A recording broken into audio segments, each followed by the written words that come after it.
Hola, ¿qué tal? Buen día para todos. A la hora que estén viendo la clase. Y bueno, vamos a ponernos un poquito en día. Ya les he mandado algunos videos, sobre todo de estadística, relacionados con algunos ejemplos de meteorología. Y me parece que un archivo de ellos sobre datos de crecimiento de maíz forrajero. Pues ahora vamos a comenzar a ver teóricamente algunos modelos que nos van a permitir estudiar tanto el crecimiento como el desarrollo con los conocimientos que ustedes tienen de fisiología vegetal, de botánica, de biología, etcétera. O sea, todos los conocimientos que ustedes ya han adquirido a lo largo de la carrera son requisito indispensable para poder hacer un análisis general de lo que está sucediendo en nuestros modelos, o sea, para poder interpretarlos. ¿Por qué? Porque nosotros podemos ver una gráfica, podemos tener un dato, pero si no tenemos el contexto agronómico, en su caso biológico, edáfico, o sea, de las propiedades del suelo, meteorológico o climático, pues esa gráfica que van a ver que les voy a presentar no va a decir mucho, simplemente va a decir, ah, pues crece, disminuye, o no crece ni disminuye, y ya está. Entonces, de lo que se trata es, en las tareas que les voy a solicitar en un próximo video, la primera tarea, hay que hacer justo un análisis general, y cuando digo general, no es nada más decir si la gráfica sube o baja, es meter todo lo que ustedes ya deben de saber hasta séptimo semestre, que es el grueso de los conceptos de la agronomía, en su análisis. Eso es lo que se esperaría que ustedes redactaran. Entonces, más adelantito, el día de hoy, en este video, les voy a poner un ejemplo de lo que se esperaría que redactaran ustedes en sus informes o en sus análisis. Bien, entonces, lo primero que voy a hacer para dar una introducción un poquito más dinámica, les voy a compartir la pantalla de mi iPad, en donde voy a desarrollar brevemente los diferentes modelos de crecimiento que hay. Entonces voy a desarrollar esos modelos de crecimiento desde el iPad. Van a salir algunas ecuaciones. No me interesan mucho las ecuaciones porque yo asumo que ustedes ya saben cálculo, ya saben derivar, integrar, ya saben estadística. Así que yo no me voy a detener a inspeccionar a detalle lo que dice la ecuación.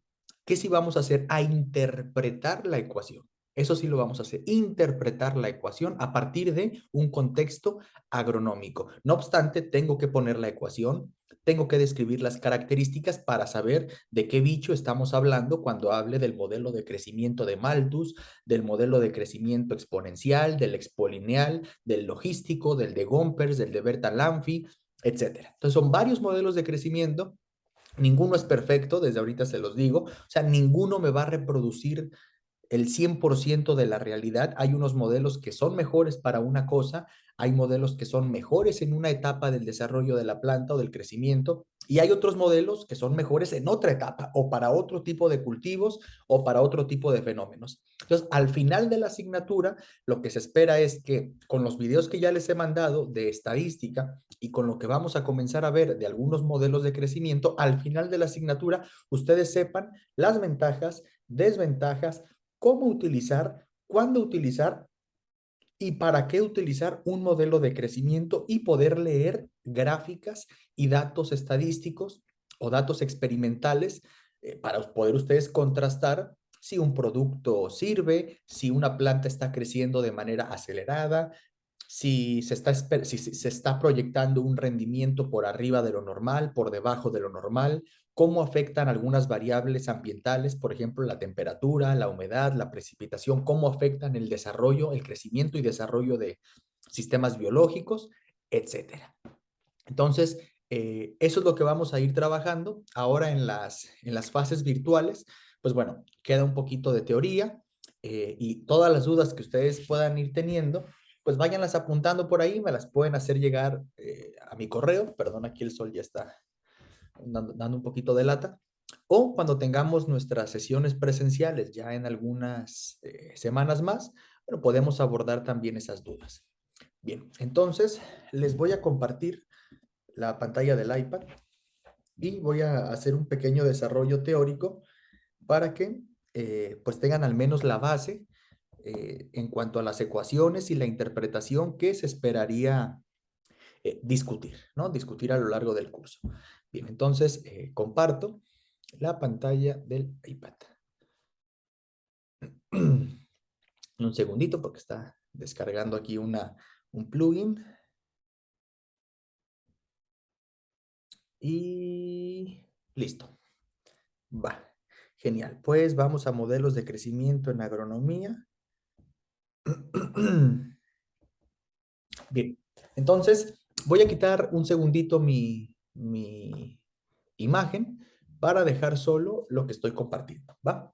Entonces, esos conceptos estadísticos que ustedes ya vieron en los videos, voy a asumir que ustedes los manejan al 100, ¿ok? Entonces, si por algo digo algún concepto estadístico que no les quede claro, hay que retomarlo. Ustedes tienen que retomarlo, vean algún video, vean sus apuntes, no lo sé, porque es un requisito indispensable para esta asignatura, manejar los conceptos de la estadística básica. También no vamos a ver cosas súper sofisticadas de la estadística, pero sí los elementos básicos de la estadística. Entonces, vamos a hablar de algunos modelos de crecimiento aplicados a la agricultura, ¿no? Entonces, modelos de crecimiento agrícolas. Agrícolas. Bien, primero, ¿qué se entiende por modelo de crecimiento? Entonces, un modelo, hablando desde el punto de vista de la ciencia, es una idealización, es una simplificación, vamos a decirlo así, simplificación de la realidad que permite simular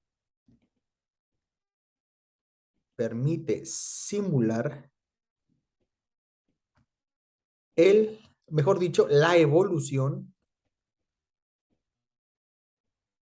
en el tiempo y en el espacio, en el tiempo y espacio de algún fenómeno.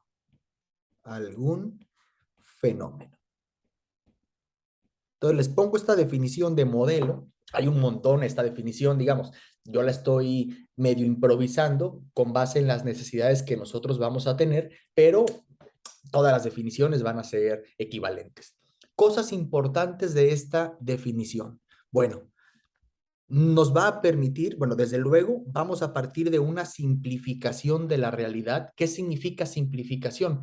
Que no vamos a tomar en cuenta todas las variables y todos los detalles que influyen en el comportamiento de algún fenómeno. Vamos a tomar las cosas más importantes, más representativas. Entonces, cuando decimos simplificación, me estoy refiriendo a discriminar variables de poca contribución, de poca contribución, ¿sí? Variables de poca contribución. Y les pongo un ejemplo. Si ustedes, bueno, trabajan en una empresa muy grande, desde luego que el aumento salarial que les van a dar o el aumento o el ascenso de puesto, o si ustedes son los jefes, lo que ustedes contemplan más para ascender o para pagarle a alguien, posiblemente no sea que llegue bien perfumado y bien vestido y completamente aseado a trabajar. Desde luego que eso lo valoran, pero no es lo más importante es que den resultados en la economía de la empresa, ¿no? Entonces, la variable que más influye para que a ustedes los asciendan o les paguen más o para que ustedes decidan pagarle más a alguien es que esa persona les haga generar más dinero. O sea, que genere más dinero o que estimule que se genere más dinero en la empresa directa o indirectamente. Entonces, todo lo demás, todas las demás variables influyen, sí, desde luego, que sea una persona positiva, que sea una persona puntual, que sea una persona empática, que sea una persona responsable, todo lo demás influye, sí, pero lo que influye más es que rinda, que sea una persona productiva y que le dé resultados a la empresa. Entonces, cuando uno va a simplificar, uno busca cuáles son esas variables que afectan más mi fenómeno para discriminar las que no afectan tanto y simplificar mi realidad, es decir, hacer un modelo más sencillo. Ahora, esto nos va a permitir simular. ¿Qué cosa es simular? Lo voy a poner por acá. Simular en el ambiente de la modelación matemática es, iba a decir modelar, pero desde luego que no voy a usar esa palabra. Simular es reproducir un fenómeno e incluso pronosticar, ¿sí? O sea, desde luego que reproducir es, a ver, si tu modelo es bueno, pues puedes reproducir lo que está sucediendo, metes las variables principales a tu modelo y te tendría que reproducir lo que tú sabes que va a pasar. Ahora, si tú puedes reproducir lo que pasa, probablemente puedas pronosticar lo que vaya a pasar en el futuro. Y les pongo un ejemplo, o sea, hago ejemplos muy sencillos. Si tú eres una persona que estudia y además que tienes habilidades para la universidad, etcétera, pues yo les pronostico que van a tener un éxito académico. No, no sé si laboral, pero al menos un éxito académico sí les puedo asegurar, o no les puedo asegurar, pero muy probablemente van a tener. Entonces, eh, para poder pronosticar necesitamos conocer las variables, necesitamos conocer el fenómeno y necesitamos que nuestro modelo me permita reproducir la realidad. Si no me reproduce la realidad, mucho menos me va a servir para pronosticar lo que va a pasar en el futuro. Entonces, les pongo un ejemplo. Vean este ejemplo que les voy a poner. Voy a entrar a una página que utilizamos para pronosticar las condiciones meteorológicas que se esperaría tener en 1 hora, en 3 horas, en 6, en 12, etcétera. Entonces, estos modelos, por ejemplo, vamos a ver, a poner aquí precipitación. Estos modelos de aquí, a ver, uno que no tenga tantas líneas, para ese. Entonces, fíjense que aquí dice, bueno, no voy a entrar en los detalles, pero bueno, estas zonas de color verde, amarillo, son zonas donde hay probabilidad de precipitación. Este modelo, ojo, este modelo nos permite saber en qué zonas va a llover. Según este modelo, no significa que eso vaya a pasar. Entonces, a medida que yo voy avanzando en el tiempo, ubiquen aquí está Florida, aquí está Jalisco, por aquí, vean los Altos, aquí está Baja California, etcétera. Entonces, fíjense que aquí viene la fecha.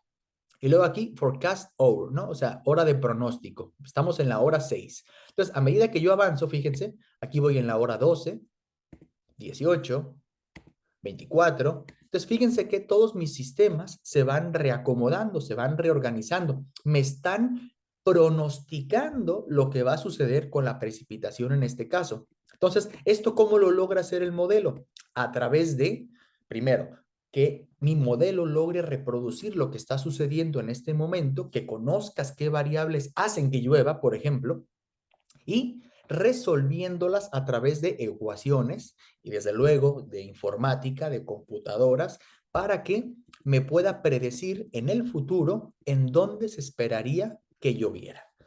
Y no nada más esta variable, o sea, hay un montón de variables. O sea, yo les pongo aquí una, pero hay un montón de variables y en este, o sea, bueno, desde luego que esto ya es más técnico de la física de la atmósfera, la meteorología, etcétera, pero esto es un modelo. Un modelo es algo que me permite reproducir mi realidad y pronosticar el futuro.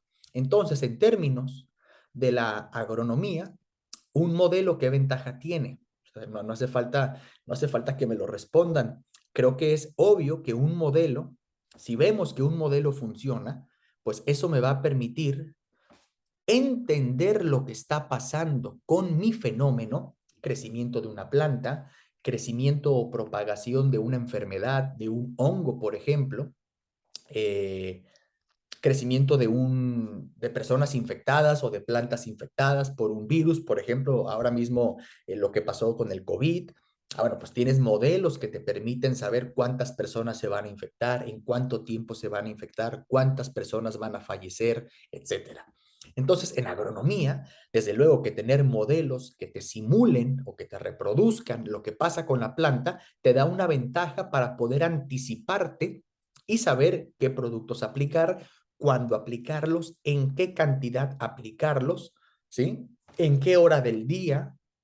Entonces, todos los detalles metodológicos del cuidado, el mantenimiento de un cultivo, ¿qué te lo va a dar? La teoría a través de modelos. Por eso es importantísimo, no que sean expertos ustedes en modelación matemática, desde luego que esa es un área muy, muy particular, pero sí que tengan las nociones generales para que cuando les hablen de esto o cuando ustedes necesiten de esto, sepan de lo que se trata. Y si lo saben, pues fenomenal, se van a ahorrar el contratar a alguien, ¿no? Entonces, ese es el objetivo, reproducir y pronosticar lo que va a suceder. ¿Con qué tipo de variables? O sea, a ver, vamos a ver variables agronómicas o vamos a hacer más generales, biológicas, ¿qué podemos pronosticar? A ver, desde luego hay variables físicas que también van a entrar aquí un poquito. ¿Por qué? Porque la parte de la meteorología, o sea, la parte de las ciencias atmosféricas, juega un rol directamente de impacto directo en la agricultura. Si no sale el sol en 15 días, desde luego que tu planta, pues, ¿cómo va a producir la fotosíntesis, ¿no? O sea, si no tienes radiación suficiente, bueno, va a haber problemas. O si las temperaturas son muy bajas, la planta se va a estresar. O si no llueve, bueno, vas a tener estrés hídrico. O si llueve mucho, vas a tener problemas con la marchitez, etcétera. Entonces, las variables ambientales, meteorológicas, juegan un papel importantísimo. Entonces, también parte de lo que vamos a ver nosotros es cómo interpretar los modelos de predicción meteorológica a modelos agronómicos. Entonces, ¿qué variables agronómicas podemos modelar? Por ejemplo, podemos modelar la biomasa total, ¿sí? La biomasa total. Y la biomasa, el nombre lo indica, biomasa, o sea, masa viva, o sea, masa que tiene que ver con sistemas que están vivos, la podemos representar, esto ya seguro que lo vieron en metodología experimental o en fisiología, en diferentes unidades, por ejemplo, lo podemos medir en kilogramo de masa total por metro cuadrado, ¿sí? Esto es ya un poquito de las unidades, que asumo que ya lo conocen. Y si no conocen esto, por favor, váyanse a libros, a literatura, a artículos, a videos para poder entender este tipo de unidades que estoy poniendo aquí.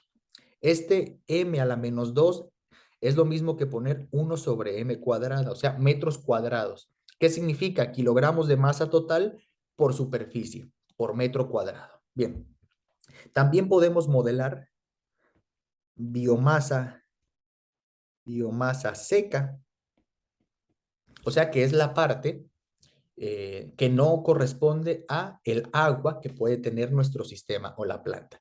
Entonces, demos un segundito para bajar aquí.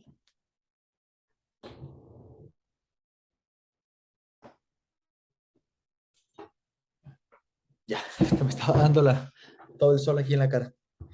Va, entonces la biomasa seca, pues la vamos a medir en kilogramos de masa seca por superficie, por metro cuadrado, por hectárea, por yarda cuadrada, o sea, por lo que sea, por unidad de superficie.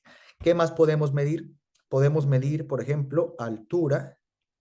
Si estamos hablando de una planta, pues altura de la planta, altura de la variedad de zacate, altura de un árbol, altura de un animal. Estos modelos también se aplican a sistemas pecuarios, también funcionan para animales, sobre todo, por ejemplo, animales de engorda.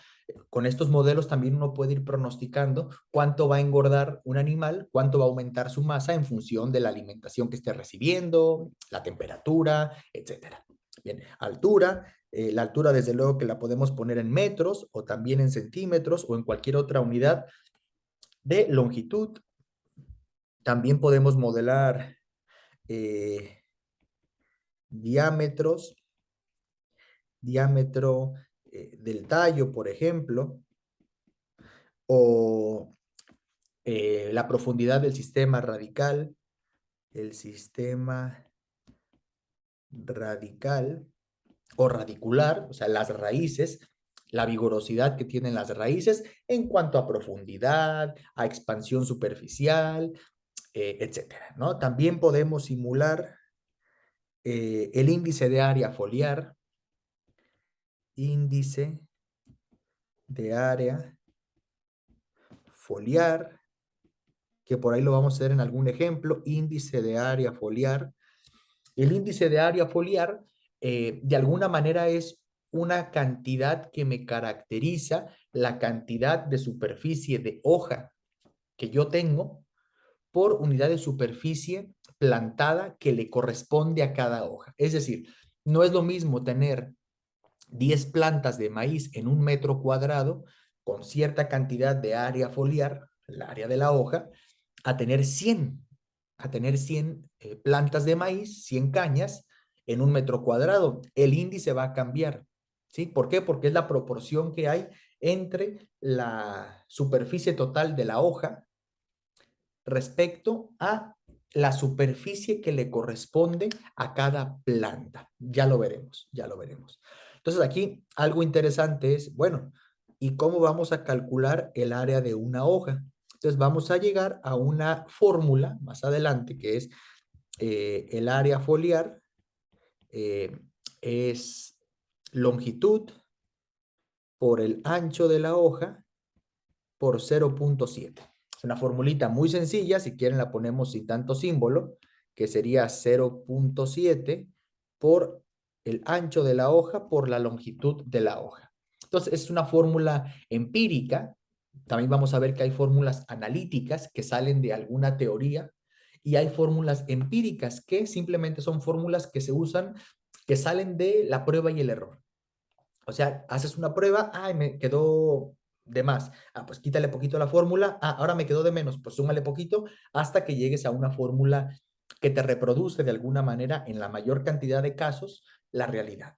Estas fórmulas empíricas pueden ser semiempíricas si se les introduce algún método estadístico para optimizar, para mejorar nuestra fórmula empírica. Entonces ahí se llamaría semiempírica porque tiene un procesamiento estadístico, por ejemplo, el método de la máxima verosimilitud. Sí, que el método de la máxima verosimilitud lo que hace es, de alguna manera, de un montón de fórmulas que nosotros tenemos, busca cuál es la fórmula que reduce el error.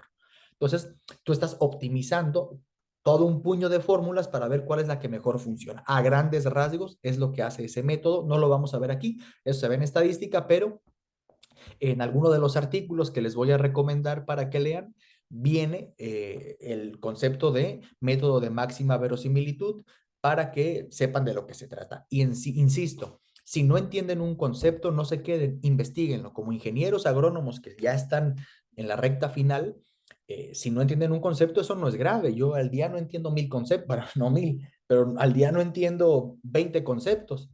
Y si me duermo sin entender los 20 conceptos, ese es el problema. Ahora, uno como científico, ¿qué tiene que hacer? Pues tiene que investigar. Y si no les gusta investigar, pues, no sé, cámbiense de carrera, ¿no? Porque la agronomía sobre todo es un área que todos los días se conocen cosas nuevas. Entonces hay que investigar. No porque te lo diga yo o porque sea una tarea, sino porque tiene que ser un hábito de los científicos. Investigar, preguntarse cosas y tratar de resolverlas. Que no las sepas no es problema. El problema es que no las sepas y así te quedes, ¿va? O que no hagas nada por intentar saberlas. Bien, pues el índice de área foliar también lo vamos a calcular. Por ejemplo, también podemos medir el rendimiento. El rendimiento por diferentes métodos. Por ejemplo, el que nosotros vamos a ver es rendimiento por estrés hídrico. Es decir, ustedes tienen una planta de maíz, digo maíz porque es una planta muy tipo para poner ejemplos, porque es de consumo tanto en tortillas como en otros productos, pero además se planta en muchas partes de México y del mundo. Entonces creo que es el cultivo, es la base de la alimentación de México y del mundo. Entonces por eso digo maíz. ¿Qué sucede con el maíz? Que si el maíz, por ejemplo, es de temporal, depende totalmente de la precipitación, si tú tienes déficit de precipitación a lo largo del ciclo fenológico del maíz, pues ese déficit de precipitación se va a ir traduciendo en una disminución del rendimiento final. Entonces, tú siembras pensando que vas a tener el 100% de rendimiento. ¿Qué significa el 100% de rendimiento teórico? Que vas a tener cero merma. O sea, que todas tus plantas se van a desarrollar de manera óptima, que vas a obtener la mayor producción posible en función de la cantidad de plantas por hectárea que sembraste, etcétera. Sin embargo, eso no pasa. Siempre hay reducción del rendimiento y terminas teniendo un rendimiento del 70, 60, 80% si te va muy bien. Ahora, un método para poder ir estimando qué rendimiento vas a tener es el rendimiento por estrés hídrico. ¿Qué significa? Tú vas midiendo cuánto llueve y por lo tanto, si sabes cuánto va lloviendo y cuánto se está evapotranspirando, tú puedes hacer un balance en este caso, un balance de masa. Tú puedes saber si la planta está recibiendo más o menos agua de la que necesita. Si está recibiendo menos, estás en problemas. ¿Por qué? Porque va a haber un estrés hídrico, por lo tanto el rendimiento va a ir disminuyendo. Inicias con el 100%, pero ese rendimiento va disminuyendo. Nunca va a aumentar. Se puede mantener si las condiciones son óptimas, pero si te está faltando agua, y supongamos que nada más agua, pues el rendimiento va a bajar 100, 99, 97, 95, 94, 92, 88, etcétera, ¿no? Hasta que lo puedes llegar incluso a 0% de rendimiento, es decir, que tiraste tu dinero completamente a la basura o generar umbrales ¿sabes qué? Si yo al menos necesito generar 70% de rendimiento para recuperar mi inversión, lo que sea, etcétera. Entonces, ese tipo de cosas ya ustedes las tienen que complementar con su experiencia porque se salen del alcance. También vamos a hacer eso en algunos de los ejemplos. También hay un artículo, aquí hay que leer mucho, ¿eh? No se esperen a que yo les diga, lean esto. Si yo ya les mandé cosas, hay que leer. Yo asumo que ustedes están en séptimo y que todos estamos grandes, ustedes trabajan, yo trabajo, todos trabajamos, todos tenemos cosas que hacer, pero parte de las cosas que tenemos que hacer es leer. Tenemos que investigar, como quieran, pero hay que leer, hay que investigar. Entonces no se esperen a que yo les diga, hay que investigar sobre esto, ¿no? Ustedes investiguen. ¿Va? Entonces yo siempre les voy a decir eso. Investiguen, lean mucho. Es la única manera de familiarizarse y de aprender estos conceptos. Va. ¿Qué otra variable podemos simular? Rendimiento, sistema radical, diámetro del tallo. Bueno, podemos modelar la evapotranspiración. La evapotranspiración. Que la evapotranspiración, vean que es la combinación evapo y transpiración. Evapo hace referencia a el agua que se evapora. Entonces, esta es agua evaporada del suelo o de la superficie de la planta o superficie vegetal. O sea, que no está dentro de la planta. Y después tenemos el término transpiración, que es sudar, ¿no? O sea, la planta suda. Entonces, es la pérdida de agua del interior de la planta o del interior vegetal, ¿no? Para generalizarlo, no tiene que ser una planta, del interior vegetal. Entonces, simplemente por hacer una pregunta, ¿cómo se pierde esta agua? Pues claro, la planta suda, pero suda mágicamente no. El agua se pierde a través de los estomas, ¿no? Entonces aquí tenemos los estomas. Ya saben que los estomas es por donde se genera la fotosíntesis, el intercambio, es por donde la planta respira.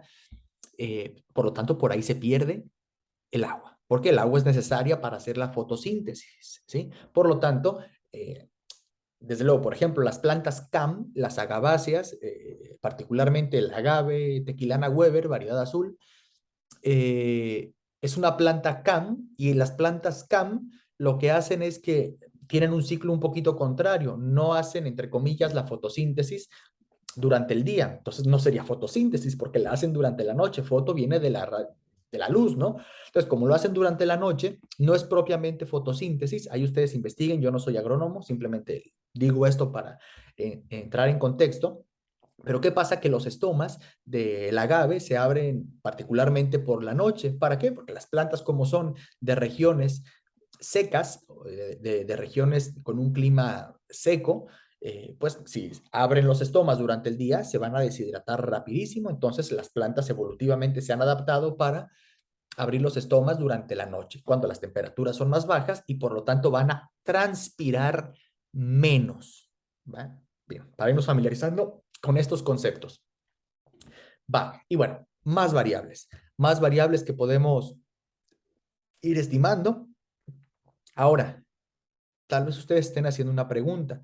¿Se pueden generar modelos de todas estas variables para todas las plantas, para todos los sistemas biológicos? La respuesta es sí, con limitaciones. ¿Por qué? Porque hay fenómenos más difíciles de modelar, hay procesos biológicos sumamente complejos que no se pueden modelar con muy pocas variables o con simplificaciones excesivas. Por lo tanto, hay modelos que van a requerir mucha más demanda de teoría, de matemáticas, de estadística para poder interpretarlos que otros. Entonces, a lo largo del curso, nosotros vamos a ver básicamente dos tipos de modelos. Entonces, esos modelos van a ser, por un lado, los modelos deterministas y los modelos estadísticos. Los modelos deterministas son modelos que, dada una condición inicial, aquí lo voy a poner, dada una condición inicial, CI, podemos conocer la evolución. No, no el podemos. Conocemos la evolución. Conocemos la evolución del sistema. Y estos, a ver si alcanzo, voy a bajar esto un poquito más, y estos modelos deterministas son ecuaciones diferenciales. Entonces, estos modelos deterministas van a ser ecuaciones diferenciales, en su mayoría del tipo ordinarias. Y vamos a hacer lo posible para que estas ecuaciones diferenciales ordinarias sean lineales. ¿Qué significa que sean lineales? Que se puedan resolver analíticamente, que tengan solución analítica. Un ejemplo de una ecuación diferencial, bueno, para que vayan entrando en materia, sería, por ejemplo, esta. La derivada de mi variable n respecto del tiempo es una constante k por una función n de t. Entonces, este sería un ejemplo de una ecuación diferencial ordinaria, en donde nuestra variable que queremos conocer es la variable n, que esta variable n puede ser cualquiera de estas variables, cualquiera o otras. Entonces, la idea es conocer cómo va a evolucionar esa variable en función del tiempo, o sea, cómo va a ser mi biomasa el día 1, el día 10, el día 20, el día 50, el día 200, cómo va a ir evolucionando la biomasa para poder pronosticar el rendimiento, el consumo hídrico, lo que sea. Bien, entonces eso sería un ejemplo de modelo determinista. ¿Cuántos vamos a ver? Modelos deterministas que vamos a ver. Vamos a ver el modelo lineal, que es el más sencillo y por lo tanto el que menos funciona, pero bueno, hay que empezar por algún lado y empezamos por el sencillo. Después tenemos el modelo polinomial. Después tenemos el modelo exponencial o de Malthus con H. Después tenemos el modelo logístico. Después tenemos el modelo de Gompers. Después tenemos el modelo de Bertalanffy.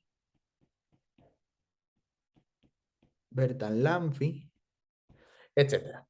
Entonces, creo que básicamente, posiblemente me falte un modelo. Todos estos modelos son deterministas y están dados por ecuaciones diferenciales. Y por otro lado, tenemos modelos estadísticos. Los modelos estadísticos, ahorita no quiero entrar tanto en esto para que no, en tanto detalle, para no desviar de nuestro interés inicial, que son los modelos deterministas, pero un modelo estadístico se basa en observaciones, aquí lo voy a poner, se basa en observaciones. Y cuando digo observaciones, hago alusión a algo que en agronomía se conoce como muestreos, que es todo un tema. Hacer un muestreo es todo un tema, es toda una asignatura, teoría del muestreo, que ustedes lo tuvieron que haber visto en la de diseños experimentales. Hacer un muestreo no es trivial, hacer un muestreo no es sencillo, es complicado hacer un buen muestreo. Y hacer un buen muestreo es la base para después poder tener una buena representatividad de lo que sucede y por lo tanto poder hacer un buen pronóstico de lo que vas a esperar. Si haces un mal muestreo, todo lo demás se echa a perder. ¿Ok?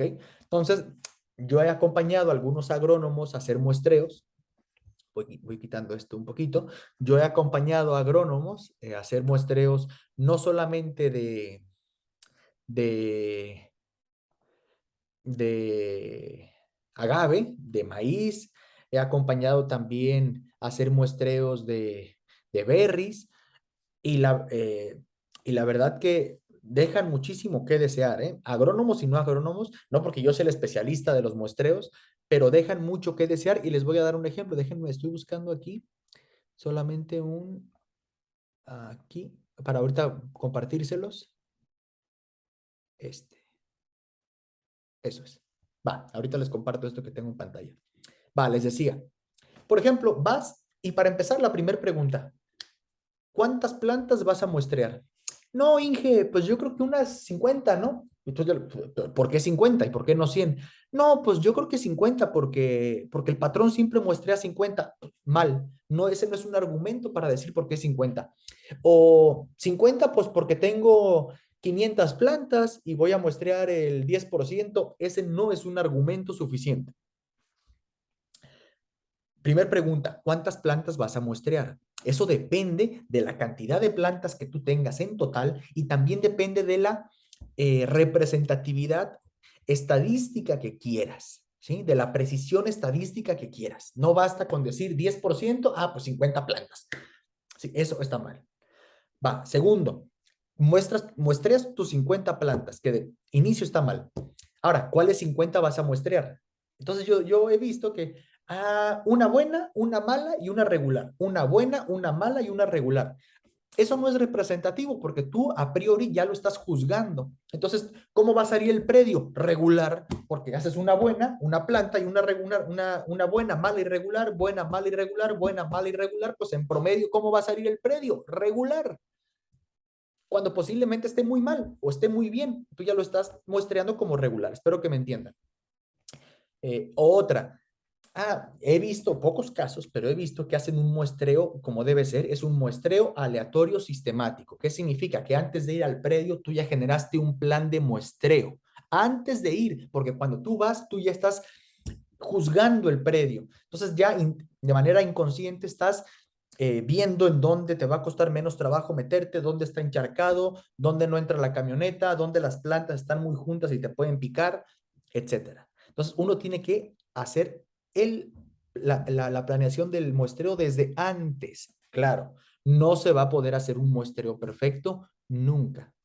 Nunca se va a poder hacer un muestreo perfecto. Si quieres hacer un muestreo perfecto, pues muestrea todas las plantas y ya está. Y ni así va a ser perfecto porque siempre hay errores. Ahora, otro error que he visto. Si quieren quedar bien con el de arriba, muestrean puras plantas buenas.